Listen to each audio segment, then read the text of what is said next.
Good morning. I'm Bill Scobee.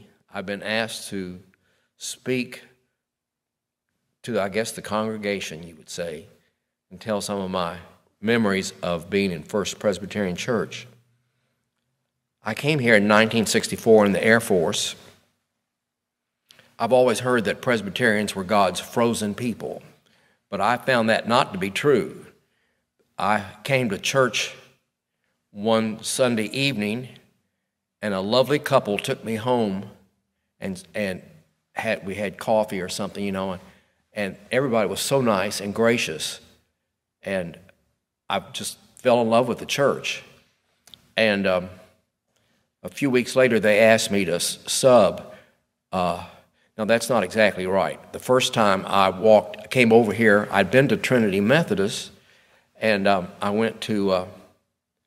came over here right after church and walked into Dr. McLeod's office. There was nobody else around.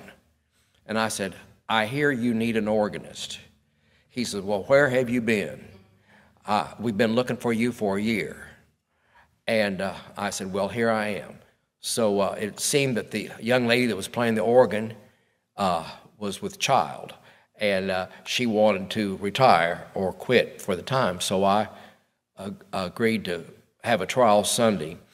And my good friend Louise Duffy was the secretary, and I understand she told him after I played that Sunday, "You better hire him." And so they did. And I began my tenure here. It was interrupted by a year that I spent in Thailand, and they asked me if I wanted to come back. Well, that's not exactly true either. They decided that I was to be reassigned to Myrtle Beach Air Force Base, which I did not want to go. I loved Sumter, and I wanted to come back here. But one day I got a call, and when I was in Missouri visiting my family, and Dr. McLeod was on the phone. "Bill, we understand you've been assigned to Myrtle Beach." And I said, "That's right." He said, "Wouldn't you rather come here instead of going to Myrtle Beach?" I said, "Yes, sir, I certainly would." He says, "It's a good thing," said, "we've already called the commanding general of 9th Air Force and asked his approval to reassign you." And they had. And I said, "Thank you, sir." I was so glad. And so that's how I got back here and didn't end up in Myrtle Beach. I have many fond memories of working at First Pres. I worked with wonderful ministers. I said I had outlasted several ministers, custodians, and DCEs through the years, and I had them counted up at one time, but I can't remember right now.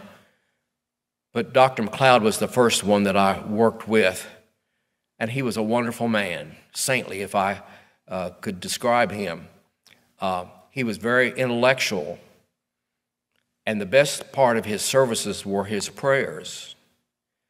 When you heard him pray, and he spoke in the King James language, thee and thou, you felt like you'd been listening or talking to God. Well, he was talking to God, and we felt very much of a part of it. And the church was always filled, and the men in the congregation would literally bow. They had their heads down on the pews in front of them, I was very impressed with that, because the Presbyterian church I came from was not quite as formal, but it was a wonderful thing. And he gave very lengthy prayers, which were beautiful. Sometimes it seemed like they were 10 minutes. They probably weren't, probably more like 5 minutes. But you really felt God's presence, and it was a beautiful experience. I had a Baptist friend come one time to sing a solo in the evening. He said, "Why do you Presbyterians pray so much?" I said, "Well, we need it. I'm sorry, but that's the way we need. We just need to have lots of prayers." And he kind of rolled his eyes. Maybe he was thinking Baptists don't need as many prayers, but I said, "We did." And we probably don't need them any more than anybody else, but still, that was my answer. I worked with several other wonderful ministers through the years. I'm afraid I'll leave somebody out, so I best not go through them. Well, I have to mention some. Bob Matthews was the first assistant we had here, and he was wonderful. He and his wife became good friends of mine. And then Michael McGee was here, and we had several others, Gwen Pratt that I can remember, but there were a couple of others that I can't, that were assistant ministers. And then we had Jeff Aiken for many years, and we had a wonderful program under him, and it was during his tenure that we made plans to rebuild the church and purchase a wonderful organ. But while he was here, we had several outstanding events, and maybe one or two of them were in the years following, but we had 3 choirs, 2 from England, came from Cambridge, England, to perform. We did this in conjunction with Ebenezer Lutheran Church. Their minister of music called me one day and said, "We can't afford, would you all like to share expenses with us to get this choir from England?" And Dr. Aiken jumped on it. He said, "Oh, that's a wonderful idea." So we had them come, and they stayed with the different families in the congregation, and it was a wonderful experience. And we had a German boy choir come, and we had them stay in a motel. And then we had a children's choir from Richmond, Virginia at another time.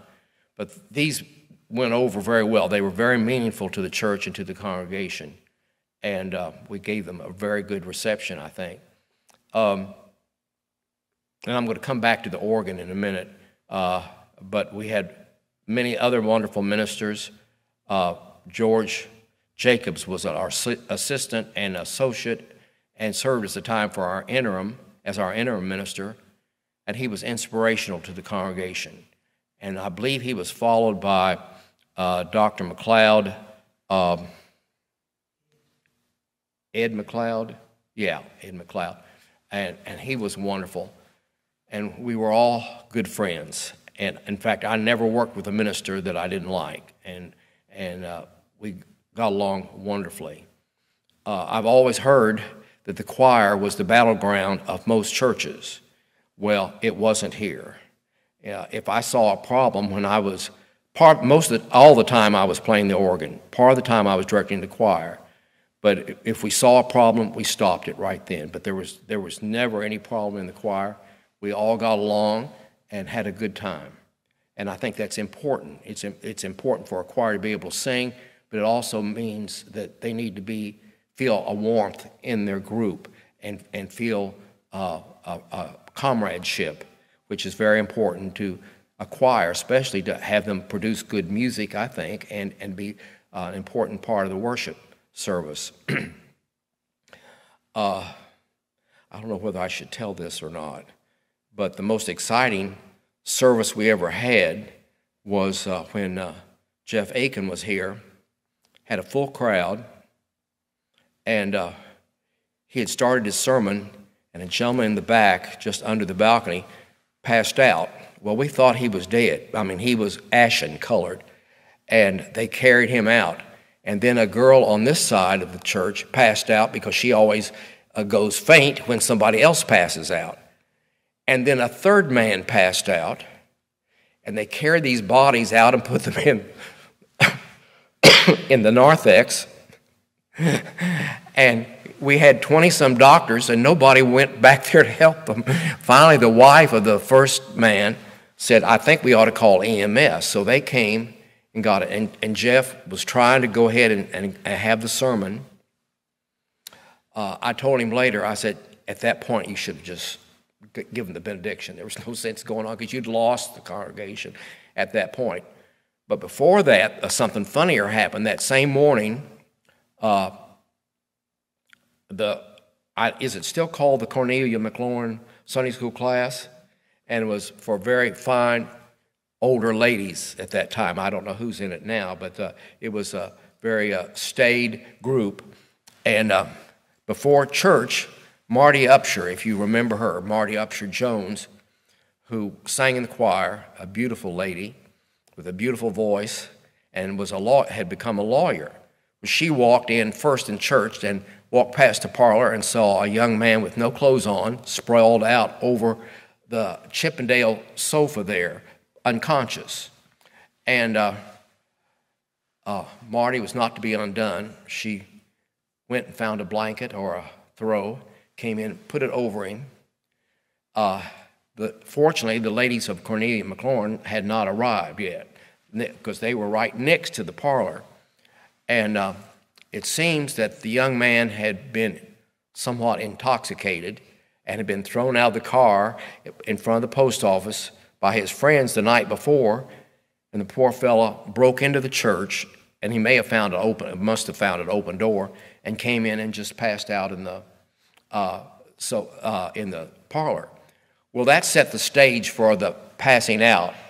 The church was very much alive at that time, so that's a Sunday we will never forget, and it was very interesting. I think happily all the people that passed out were all right and were brought to after they were taken to me if necessary. I run my mouth too much. I need to talk about the organ. We started, when I came, we had a very sweet, nice little organ. It was a Moeller, about 18 ranks, and I felt it just wasn't adequate for the church. The church needed a larger organ, and it had some age, and we were having some problems with it. So we had a music committee meeting one Sunday night after church, and I said, let's talk about getting a new organ. And someone said, well, how much money are you talking about, do you think it'll be? And I said, well, probably about $150,000. The meeting promptly adjourned with prayer. Everybody got up, walked out, and no one would talk to me. They didn't think much of the idea. So time went on, and then came the reconstruction of the church. And they wisely included the new organ cost, be part of the construction of the church. One funny thing, I don't know if you remember, but while they had torn off the end of the church, and Hugo struck, well, a Columbia newspaper came and photographed it and said, First Presbyterian had extensive damage. And it wasn't, we'd done the damage ourselves to the church, but we got some publicity that way. So that's the way it started. So I believe it was about 1988 that we began seriously talking, and we made contact with two significant organ companies, the Chance Organ Company and the Cassavant Organ Company. Cassavant was made in Canada, in Quebec province, and they are considered sort of the Rolls-Royce of organs. But Chance is also a very good organ. So we described, the representatives came and we told them what we needed, what we wanted. And we had a wonderful committee. Chuck Feening headed the committee. And I'm afraid I'll leave somebody out, but I'm going to try to list up. Ms. Ruby Goodwin was on the committee, and Mr. and Mrs. Charles Shaw. There had to be two or three others. I wish I'd checked. Anyway, the representative suggested that we go to hear different organs in different towns. And I was able to go to most of them, but the fun trip was they went to Atlanta and heard a Chance organ that they really liked. And I didn't get to go because I was teaching. So anyway, they came back with a wonderful report on that. So we told the companies what we wanted, and they came back, interestingly enough, with almost identical organs. The Cassavant organ was 52 ranks, and a rank is a set of pipes that produce a particular sound. And the Chance came back with an offer of 51 ranks, but interestingly enough, there were more pipes as far as the organ was concerned with the 51 ranks than there were with the 52.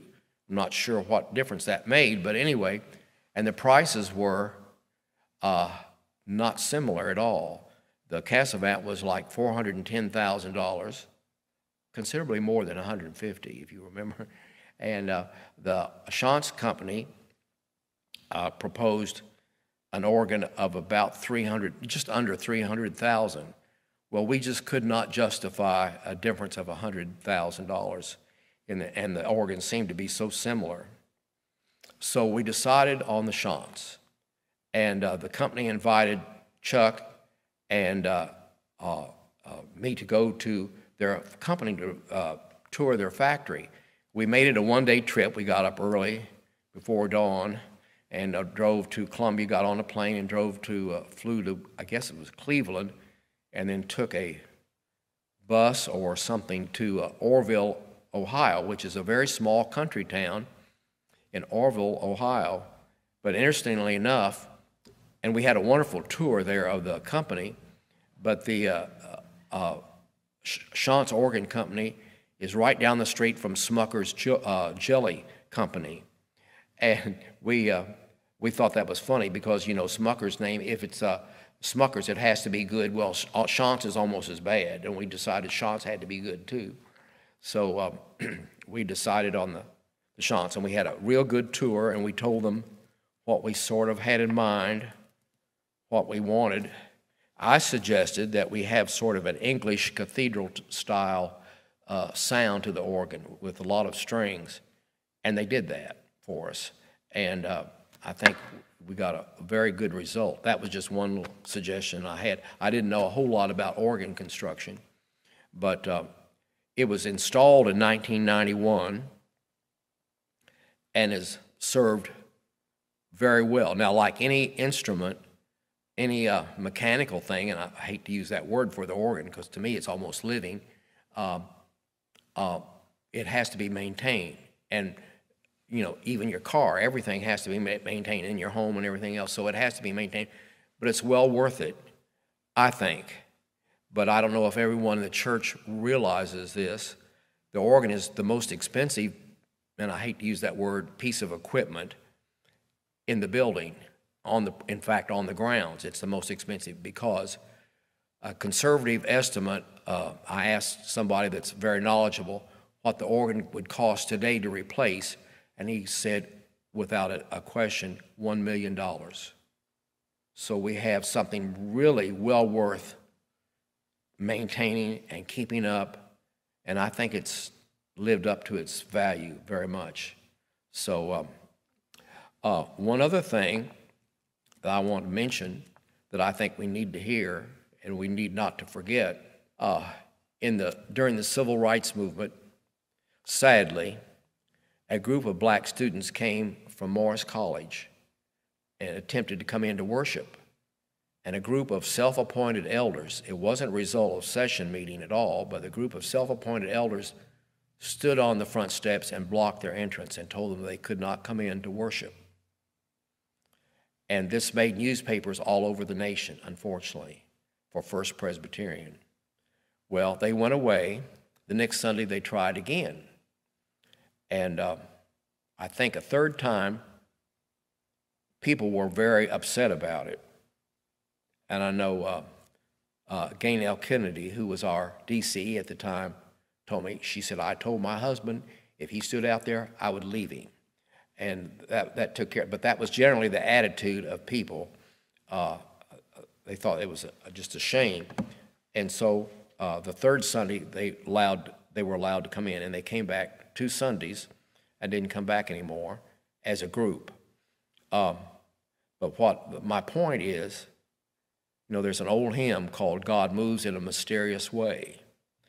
And I always felt when I was here as a musician that he often, I don't know if you'd say the word intervened, but maybe inspired things to happen. And the first Sunday they were there, or they came to church, the anthem that the choir sang was, O brother man, fold to thy heart thy brother, by a poem by John Greenleaf Whittier, and it was set to music by Roy Ringwald, I believe was his name. But it was a beautiful anthem. We had no idea that this was going to happen.